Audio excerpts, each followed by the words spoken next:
Ok, bonjour tout le monde. Donc l'objectif aujourd'hui, c'est de se créer une raquette. Donc ici, j'ai mis la raquette en plein milieu de la scène de jeu. On va déplacer ça dans quelques instants, mais on va se rendre jusqu'à ce point-là. Donc si vous vous rappelez, dans notre système jusqu'à présent, on a créé des balles. Ok, donc on a créé notre propre objet balle avec le mot-clé classe. Et puis, on a défini, pour la balle, comment créer une balle avec la méthode spéciale constructor. Ensuite, on a créé une méthode pour dessiner la balle, déplacer la balle et la faire rebondir et un paquet de choses comme ça. Donc, une raquette, vous allez voir que c'est beaucoup plus simple. Donc, la première chose à faire, c'est de se créer dans le sous-répertoire JS un nouveau fichier qu'on va appeler raquette.js. On va essayer de ne pas faire de faute d'orthographe en écrivant raquette. Donc, on crée notre fichier qui s'appelle raquette. Et puis, ça va être un nouvel objet. Donc, ça nous prend le mot clé class qui nous dit qu'on va créer un nouvel objet qu'on définit nous-mêmes. Je vous rappelle qu'il faut mettre une lettre majuscule quand on définit une nouvelle classe. Et puis, tout ce qui va se trouver entre les accolades vont faire partie de cette nouvelle classe-là. Quand on crée une nouvelle classe, il y a une méthode obligatoire qu'on doit avoir qui s'appelle constructor, qui nous permet de créer le nouvel objet qu'on est en train de programmer. Donc, dans ce cas-ci, on veut se créer une raquette. Notre raquette va avoir une position X, Y. Elle va avoir une largeur et il va avoir une épaisseur aussi. Donc, OK. Donc, je vous rappelle que quand on crée un objet comme ça, les attributs, ce sont les éléments qui décrivent notre objet. Donc ici, la position de la raquette et la largeur et l'épaisseur de la raquette. Maintenant, le mot-clé « this » nous permet de dire que la variable « x », c'est un attribut de la raquette qui va tout simplement être égal à « x » ici. Ensuite, la position Y va être égale à la valeur de Y qui va être fournie quand on va créer la raquette. L'attribut largeur, ça je vais l'écrire au complet pour que ce soit plus clair. Ça va être la petite variable temporaire LAR ici. Et puis même chose pour l'épaisseur. Donc voilà. Donc on a pris les variables temporaires X, Y, lar et ep ici. Et puis, on les a attribués à this x, this y, this largeur et this épaisseur pour définir les paramètres de notre raquette. Tiens, tant qu'à y être aussi, on va s'ajouter une couleur. Comme ça, on va pouvoir choisir la couleur de notre raquette. Donc, voilà un autre attribut qu'on peut donner à notre raquette. Donc, ce que ça fait, ça fait juste créer dans la mémoire de notre ordinateur un objet qui va avoir un certain nombre d'attributs. On est rendu à 5 attributs maintenant avec la couleur. Maintenant, on va vouloir dessiner notre raquette aussi. Donc, quand on dessine, pour l'instant, il n'y a pas de paramètres à envoyer. Donc, c'est une fonction. C'est pour ça qu'on met des parenthèses vides ici parce qu'il n'y a pas de paramètres à fournir. Et puis, les actions vont se dérouler entre les accolades des lignes 10 et 12. Puis, ce qu'on va vouloir faire, dans le fond, c'est de se créer un rectangle. Donc, je vous rappelle qu'on avait défini dans Pong notre contexte pour dessiner, qui était tout simplement la variable C, qui nous permet d'appeler maintenant la méthode qui s'appelle fillRect, qui va nous donner un rectangle qui va être rempli.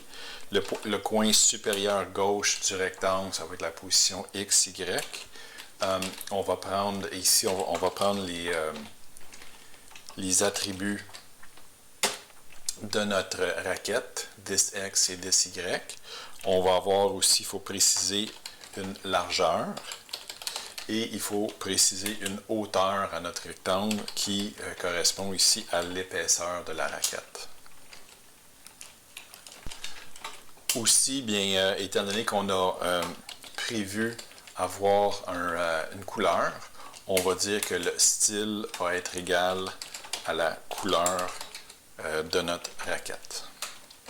OK, on n'a pas tout à fait fini avec la raquette, mais on va aller afficher, on va aller créer une raquette et on va aller l'afficher à l'écran, voir si ça nous donne quelque chose. Donc, on va aller dans notre fichier pong.js qui est dans le sous-répertoire JS. À la fin, complètement à la fin de ce programme-là, on avait, à la ligne 98, on a créé des balles. OK? Maintenant, ben, si on veut créer une raquette, on va se créer une variable qui s'appelle raquette. OK? Raquette. Pour créer un nouvel objet raquette, ça nous prend le mot-clé new. On donne le nom de l'objet raquette qu'on a programmé.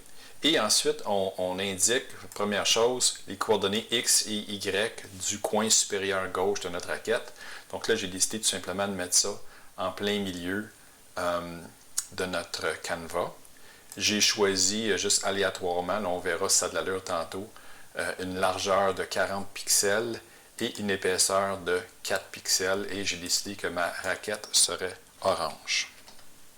OK, donc ici, on a créé dans la mémoire de notre programme une variable qui s'appelle raquette, qui correspond à un objet raquette qui va être au milieu de notre écran avec une certaine largeur, une épaisseur et une couleur. Maintenant, on veut, pour être en mesure de l'afficher, j'ai fait ça ici aux lignes 78 et 79. Donc, c'est dans la fonction animée, OK? Donc, à chaque fois qu'on va rafraîchir notre écran, on va vouloir dessiner notre raquette en quelque part. On va voir tantôt comment on va la faire bouger. Donc, on va tout simplement appeler la méthode dessiner qu'on a programmée tantôt, qui va tout simplement dessiner un rectangle aux coordonnées XY de la raquette. Donc, volontairement, ici, vous allez voir que ça ne fonctionnera pas, notre affaire. Donc, je vais vous montrer pourquoi, puis comment on fait pour corriger ça. Donc, on vient pour exécuter notre programme, puis il ne se passe absolument rien. Donc, on fait un F12 ici, puis on va voir ce que ça nous dit. Ça nous écrit que racket is not defined. Pourtant, on a bien créé notre fichier racket ici. Il est dans le bon répertoire. Ce qu'on a oublié, ce que j'ai oublié, c'est, rappelez-vous que notre fichier principal, c'est un fichier HTML et qu'on doit charger les modules complémentaires qu'on ajoute. Donc, on avait déjà rajouté un module complémentaire qui s'appelait balle, un autre qui s'appelait collision. Donc, ici, je vais tout simplement copier cette ligne-là. OK, donc, j'ai copié la ligne 8. Ce n'est pas une balle que je veux cette fois-ci, c'est une raquette. Je vérifie si je l'ai bien orthographié. Et puis maintenant, si je fais un refresh, OK, c'est pas mal mieux. On voit effectivement que j'ai une raquette ici en plein milieu de l'écran. Évidemment, les balles passent à travers, c'est une raquette fantôme, mais voilà la raquette. Je la trouve un peu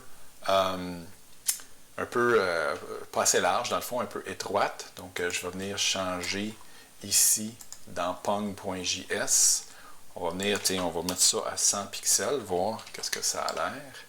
100 pixels, bon, c'est un peu plus d'allure. Au moins, notre raquette est un peu plus large que les balles, là, ce qui a de l'allure. Et puis là, on va vouloir baisser notre raquette vers le bas de l'écran. Donc, pour faire ça,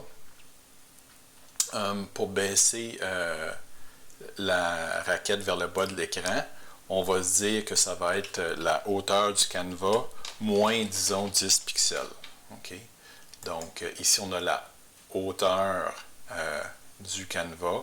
Puis, si on recule de quelques pixels, ça devrait nous dessiner une raquette en bas ici, environ. Ouais, c'est pas mal ça.